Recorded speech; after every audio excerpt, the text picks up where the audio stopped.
Umat Islam mengenal Ka'bah, sebuah batu dengan tengah yang tidak ada isinya apa-apa, kosong. Di India ada bangunan yang sama, batu dengan isi yang tidak ada isinya di tengah, namanya stupa. Di Islam ada namanya Jabal Rahmah, sebuah tugu batu. Kemudian di India dikenal ada yang namanya Linggayoni. Ada air yang namanya Zam-Zam. Kemudian ada air yang bernama Gangga Yamuna. Ada perjalanan suci dengan kain selempang. Di sini ada berwarna putih, di sana ada berwarna kuning. Selesai perjalanan suci, ada urusan yang sama terkait dengan urusan rambut. Yang di sini tahallul, yang di sana digundul. Selesai perjalanan suci itu semuanya ada darah. Yang di sini ada kurban, yang di sana ada gadri.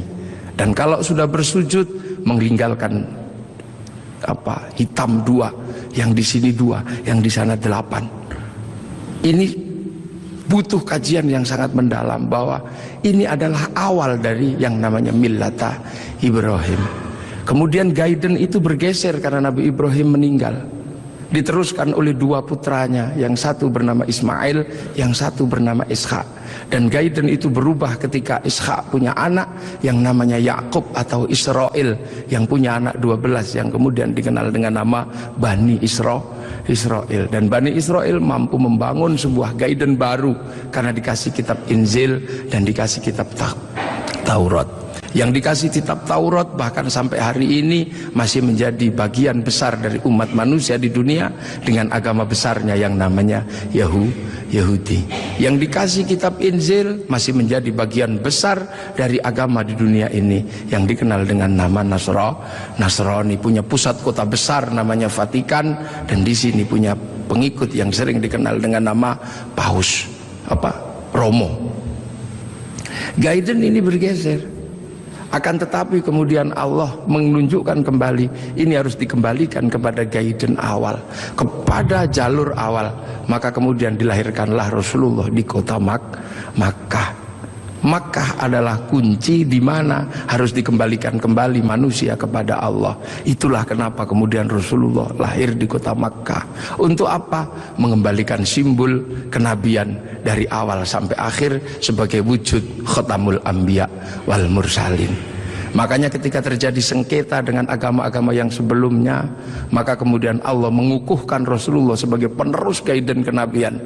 Maka kemudian diangkatlah Rasulullah ke langit, dan Rasulullah ditunjukkan di mana jejak para pendahulunya. Maka kemudian ketika ketemu Nabi Ibrahim, Rasulullah bertanya, kalau orang Jawa bilangnya mbah gitu, Pak Presiden ya, kek atau gitu. Aku ini sebagai Nabi terakhir, tapi umat-umat Nabi yang sebelum aku bertanya, apa hakmu ketika kau mengatakan penerus Nabi Ibrahim? Kamu tahu di mana peletakan Nabi Ibrahim waktu membangun kembali Ka'bah? Ya udah, kamu jawab di situ. Kamu tandai nanti kalau kamu turun, kamu tandai itulah tempatku, namanya Jabal Rahmah. Nah, kalau pertanyaannya tentang Mbah Mail, kakek Ismail di sebelah mana? Kakekmu Ismail di sebelah situ, kamu kasih tanda. Itulah yang disebut Khijir Ismail. Lah kalau nenekku Hajar di sebelah mana? Nenekmu Hajar cari airnya di sebelah situ.